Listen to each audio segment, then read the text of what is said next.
Welcome to Gomathi's kitchen. நம்ம இன்றைக்கி பார்க்க போகிறது 4 விதமான புது சுவையில் ரவா தோசை எப்படி செய்யலாங்கிறது தான் பார்க்க போகிறோம்.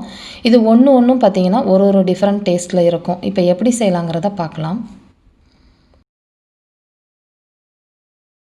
இப்போ ராகி ரவா தோசைக்கு மாவு கலந்துக்கலாம். அதுக்கு பார்த்திங்கன்னா 1/2 கப் அளவுக்கு கடையில் வாங்குகிற கேழ்வரகு மாவு எடுத்துகிட்டு அதை வெறுஞ்சட்டியில் ஒரு 5 நிமிஷத்துக்கு வாசனை வர அளவுக்கு வறுத்து எடுத்துருக்கிறேன். கேழ்வரகு மாவு கடையில் வாங்கினதை பார்த்திங்கன்னா கொஞ்சமாக டேஸ்ட் பண்ணி பாருங்கள். அது கசந்துச்சு அப்படின்னா கேழ்வரகு மாவு எக்ஸ்பைரி ஆகிடுச்சுன்னு அர்த்தம். அதை யூஸ் பண்ணிட வேண்டாம். கூடவே 1/2 கப் அளவுக்கு வறுத்த ரவை சேர்த்துருக்கிறேன். 1/4 கப் அளவுக்கு புட்டு மாவு சேர்த்துருக்கிறேன். கடையில் வாங்கின புட்டு மாவு பார்த்திங்கன்னா இந்த மாதிரி நரன்னு ரவா பதத்துக்கு இருக்கும்.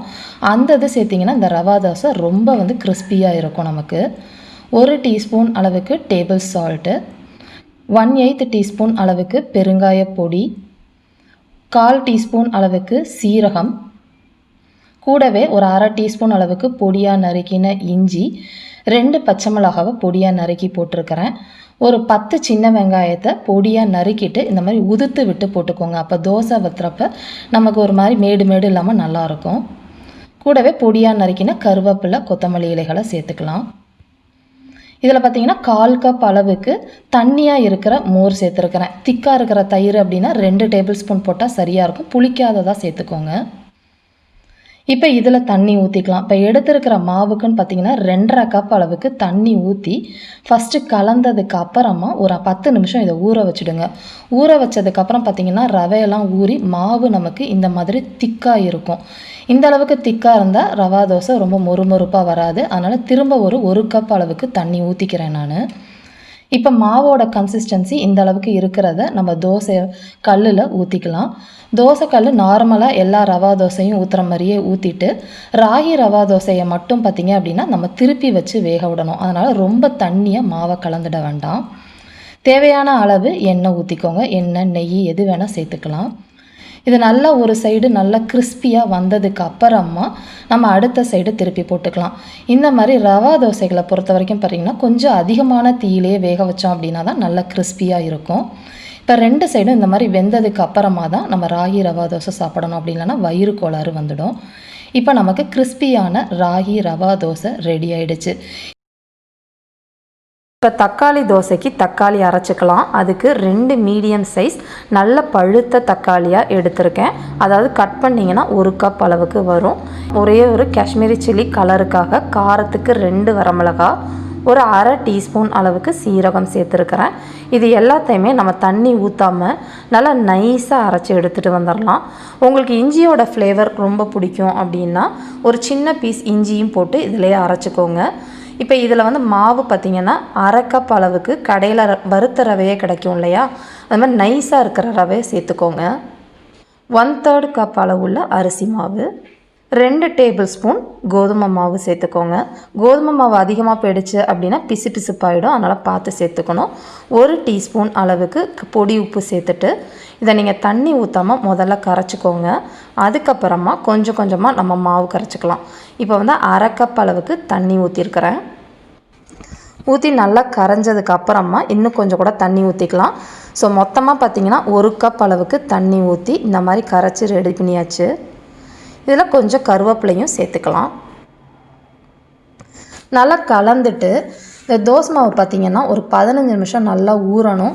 அப்போ தான் ரவை நல்லா ஊறி நம்மளோட தோசை நல்லா கிறிஸ்பியாக உங்களுக்கு கிடைக்கும். இப்போ பார்த்திங்கன்னா நல்லா ரவை ஊறிடுச்சு, மாவு நல்லா திக்காயிடுச்சு. இந்த சமயத்தில் இன்னும் கொஞ்சம் 1 கப் அளவுக்கு தண்ணி ஊற்றிருக்கிறேன். இது நல்லா கரைச்சிட்டு மாவோட பதம்னு பார்த்திங்கன்னா நம்ம ரவா தோசைக்கு எப்படி மாவு கரைப்போமோ அதே பதம் இருக்கணும். ஒரு 10 மிளகு சேர்த்துக்கிட்டோன்னா டேஸ்ட் நல்லாயிருக்கும். இது எல்லாத்தையும் கலந்துட்டு நம்ம இப்போ தோசை ஊற்ற ஆரம்பிச்சிடலாம். தோசைக்கல் சூடானோடனே கொஞ்சமாக பொடியாக நறுக்கின வெங்காயம் போட்டுக்கோங்க. கொத்தமல்லி கொஞ்சமாக பொடியாக நறுக்கின முந்திரி பருப்பையும் போட்டுட்டு நம்ம ரவா தோசை எப்படி ஊற்றுவோமோ அதே மாதிரியே தோசை மாவு ஊற்றிக்கோங்க.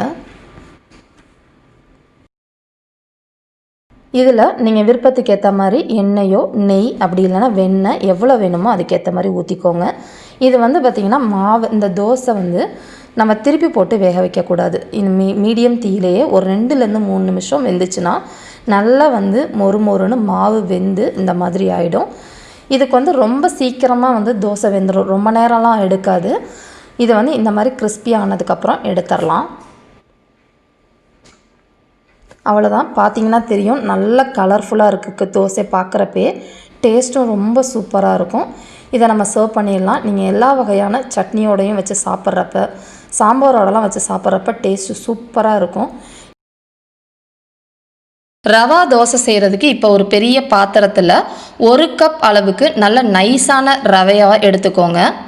3/4 கப் அளவுக்கு அரிசி மாவு சேர்த்துக்கலாம். எந்த அரிசி மாவாக இருந்தாலும் பரவாயில்ல, 3/4 கப் எடுத்துக்கோங்க. 3 டேபிள் ஸ்பூன் அளவுக்கு கோதுமை மாவு சேர்த்துக்கலாம். கோதுமை மாவோட அளவு அதிகமாகிடக்கூடாது, அப்போ நம்மளோட தோசை வந்து வழவழப்பாயிடும். 3/4 டேபிள் ஸ்பூன் அளவுக்கு பொடி உப்பு சேர்த்துக்கலாம்.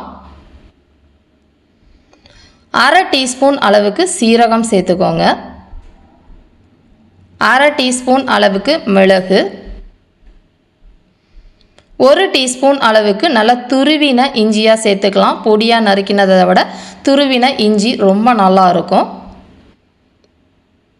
5 பச்சை மிளகாவை இந்த மாதிரி பொடியாக நறுக்கி சேர்த்துக்கலாம். அதே மாதிரி 5 கருவேப்பிலையும் இந்த மாதிரி பொடியாக நறுக்கி சேர்த்துக்கோங்க.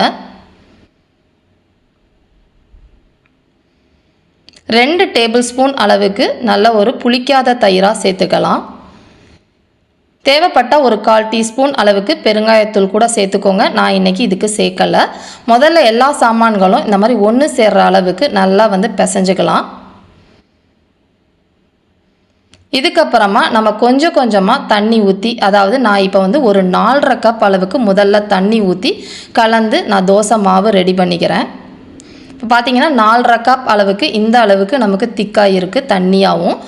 இதை வந்து பார்த்திங்கன்னா ஒரு 5 நிமிஷம் நல்லா ஊற விடணும். அப்போ ரவை வந்து நல்லா ஊறி இன்னும் மாவு திக்காயிரும். அப்புறம் நம்ம ரவா தோசைக்கு ஏற்ற மாதிரி தண்ணி ஊற்றிக்கலாம்.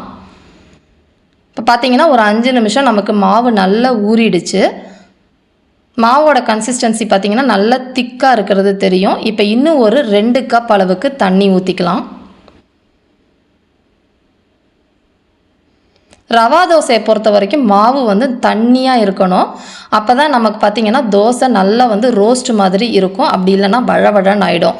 நம்ம ஒரு தோசை ஊற்றிட்டு இன்னொரு தோசை ஊற்றுறதுக்குள்ளேயுமே மாவு திக்காயிரும். அப்போ நல்லா கலந்துட்டு கொஞ்சம் தண்ணி ஊற்றி கலந்துட்டு அப்புறம் தோசை ஊற்றுங்க. நான் வெங்காயத்தையும் கொத்தமல்லியும் தனியாக கட் பண்ணியிருக்கிறேன். ஏன்னா என்னோடய பசங்களுக்கு வெங்காயம் போட்டால் பிடிக்காது. அதனால் நான் ஃபஸ்ட்டு வெங்காய ரோஸ்ட் மட்டும் உங்களுக்கு செஞ்சு காட்டுறேன். வேணாம் அப்படின்னா நீங்கள் வெறுமா கூட தோசை ஊற்றிக்கலாம். விருப்பப்படுறவங்க முந்திரி பருப்பையும் இதில் சேர்த்துக்கிட்டிங்கன்னா நமக்கு சரவண பவனில் கொடுக்குற மாதிரியே சூப்பராக இருக்கும். இப்போ பார்த்திங்கன்னா அதுக்கு மேலே நம்ம ரவா தோசை மாவை வந்து இந்த மாதிரி ஊற்றணும். இந்த அளவுக்கு தண்ணியாக இருக்கணும். நீங்கள் ஒரு தடவையும் கலந்துட்டு தான் ஊற்றணும். ஏன்னா தயிரும் அந்த அரிசி மாவு மட்டும் உங்களுக்கு மேலே இருக்கும். அதனால் கலந்து விட்டுட்டு தண்ணி ஊற்றிட்டு பண்ணுங்கள். இப்போ பொடியாக நறுக்கினா கொத்தமல்லியும் மேலே தூவிக்கலாம். விருப்பத்துக்கு ஏற்ற மாதிரி நெய் அப்படி இல்லைன்னா எண்ணெய் மேலே ஊற்றிக்கோங்க. எவ்வளோ தேவைப்படுதோ அதுக்கேற்ற மாதிரி ஊற்றிக்கலாம். மற்ற தோசை மாதிரி இது உடனே வேகாது. கொஞ்சம் அதிகமான தீயில் குறைஞ்சது 3லேருந்து 4 நிமிஷம் ஆகும் ஒரு தோசை ரெடி ஆகிறதுக்கு. அதனால் இருக்கிறதையே பெரிய தோசைக்கெல்லாம் எடுத்துக்கிட்டிங்கன்னா ஒரு தோசை அவங்க சாப்பிட்டுட்டு இருக்கிறதுக்குள்ளே அடுத்த தோசை நமக்கு ரெடி ஆகிடும். இப்போ பார்த்திங்கன்னா நல்லா இந்த மாதிரி ரோஸ்ட் ஆகிடுச்சு. ரவா தோசையை நம்ம திருப்பி போடக்கூடாது.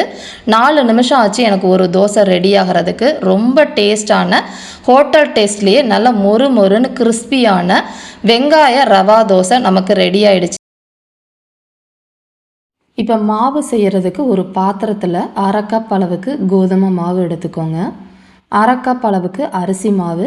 நான் இன்றைக்கி புட்டு மாவு சேர்த்துருக்குறேன். அது ஒரு நரன்னு இருக்கும் இல்லையா, அது வந்து கோதுமை தோசை நல்லா கிறிஸ்பியாக வரும். இதுக்கு 2 டேபிள் ஸ்பூன் அளவுக்கு நைஸாக இருக்கிற வறுக்காத ரவையாக சேர்த்துக்கோங்க. தேவையான அளவு உப்பு, 1 டீஸ்பூன் அளவுக்கு டேபிள் சால்ட்டு சேர்த்துக்கலாம். ஒரு 1/2 டீஸ்பூன் அளவுக்கு சீரகம் சேர்த்துக்கோங்க. 1/2 டீஸ்பூன் அளவுக்கு முழு மிளகாய் சேர்த்துருக்கிறேன். விருப்பப்பட்டால் நீங்கள் தட்டி கூட சேர்த்துக்கலாம், ரொம்ப நல்லாயிருக்கும். முதல்ல இது எல்லாத்தையுமே நல்லா கலந்துக்கலாம். கலந்ததுக்கு அப்புறமா நம்ம தண்ணி ஊற்றி நம்ம வந்து மாவு செய்ய ஆரம்பிக்கலாம். இப்போ பார்த்திங்கன்னா தண்ணி வந்து எவ்வளோ ஊற்றிருக்கேன் அப்படின்னா ஒரு 4.5 கப் அளவுக்கு ஊற்றிருக்கிறேன். இது வந்து எந்த மாவு கன்சிஸ்டன்சியில் இருக்கணும் அப்படின்னா தோசை மாவு கன்சிஸ்டன்சிக்கு நல்லா கலந்து எடுத்து வச்சுக்கோங்க. இதிலேயே பொடியாக நறுக்கின கருவேப்பிலையை போட்டுக்கலாம். இதில் 2 டேபிள் ஸ்பூன் அளவுக்கு தயிர் சேர்த்துருக்கிறேன். தயிர் வந்து ரொம்ப புளிக்கக்கூடாது, அதோட டேஸ்ட் வந்து நல்லா இருக்காது. 2 டேபிள் ஸ்பூன் அளவுக்கு தயிர் வந்து புளிக்காத தயிராக சேர்த்துக்கலாம். இது எல்லாத்தையுமே நல்லா கலந்துட்டு இப்போ வந்து நான் இதில் வெங்காயமோ பச்சை மிளகாவோ எதுவும் சேர்க்கலை.